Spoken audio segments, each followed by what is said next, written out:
नमस्कार, मी ऋतुजा कोकणी किचनमध्ये आपले स्वागत आहे।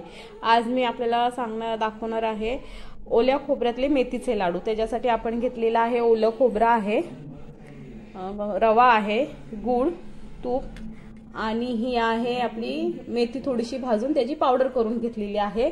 तर बघूया आपण आपली रेसिपी। आपण ह्याच्यामध्ये कढई गरम करत ठेवली होती। आपण ह्याच्यामध्ये थोडंसं तूप घालूया।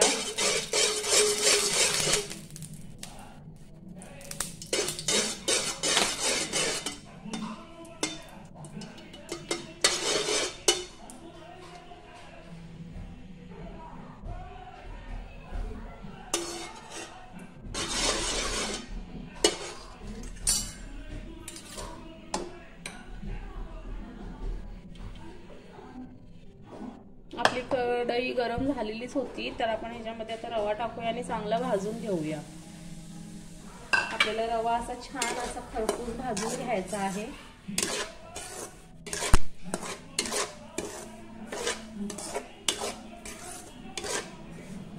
हे मेथीचे लाडू खूप छान लागतात, लहान मुलंही आवडीने खातात।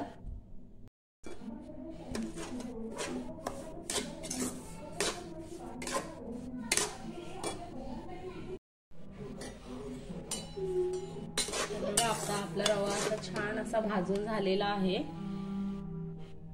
मंद आचेवर आपण त्याला छान असं भाजून घेतलेला आहे। आता आपण याला काढूया एका भांड्यामध्ये। आता आपल्याला ह्याच्यात परत तूप घालायचं आहे। आपण रवा काढून घेतलेला आहे।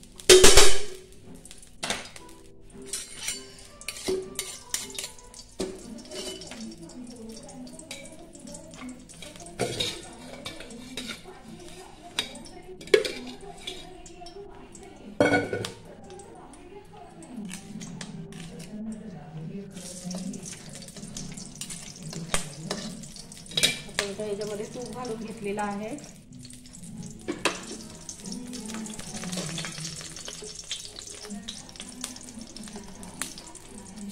आता आपल्याला ह्याच्यामध्ये खोबरं घालायचं आहे। किसून घेतलेलं खोबरं आपण घातलेलं आहे।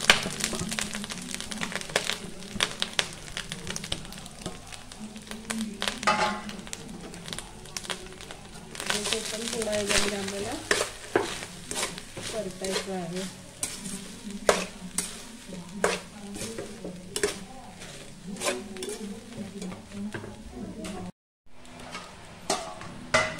हे बघा, आता खोबरं झालेलं आहे तुपात परतून। आता आपल्याला ह्याच्यामध्ये गूळ घालायचा आहे। आता आपण ह्याच्यामध्ये गूळ घालूयात। मी गूळ सुरीने बारीक करून घेतलेला आहे। तुम्ही पाहिजे तर किसूनही घेऊ शकता। मी सुरीने बारीक केलाय।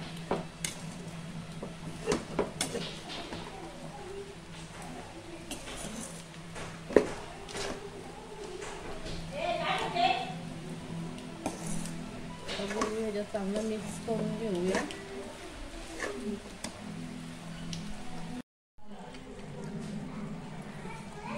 हे बघा, आता गूळ असं छान मिक्स झालेला आहे। पूर्ण गूळ ह्याच्यामध्ये वितळलेला आहे।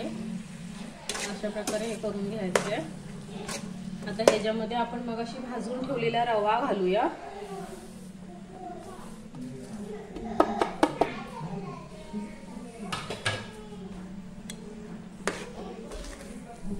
आणि चांगलं मिक्स करून घेऊया।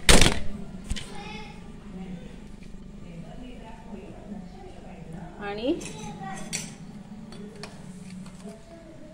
हे बघा, 2 चमचे भरून आपण मेथी पूड घालतोय। मेथीची जी आपण मिक्सरला बारीक घेतलेली पावडर आहे ती घातलेली आहे, 2 चमचे। आणि हे आता मिश्रण छान असं मिक्स करून घ्यायचं आहे। हे बघा, हे छान आता आपलं मिक्स करून झालेलं आहे।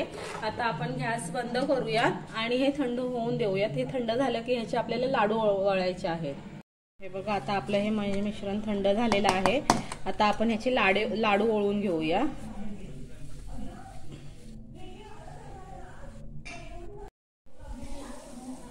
हे बघा, असे मीडियम साईजचे लाडू वळायचे आहेत।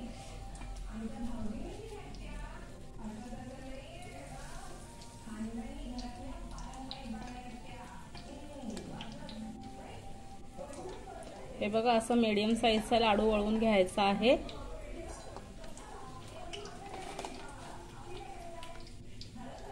अशा प्रकारे आपण सगळे लाडू वळून घेऊया।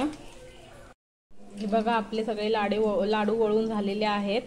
तुम्ही पण एकदा नक्कीच करून पहा। अशा प्रकारे मेथीचे लाडू छान लागतात आणि पावसाळ्यामध्ये खूप पौष्टिक असतात, लहान मुलांनाही आवडीने खातात। आणि जर माझी रेसिपी आवडली असेल तर चॅनलला लाईक करा, शेअर करा, कमेंट करायला विसरू नका आणि त्याचबरोबर सबस्क्राईबही करा। बेल आयकॉनचं बटन दाबायला विसरू नका। धन्यवाद।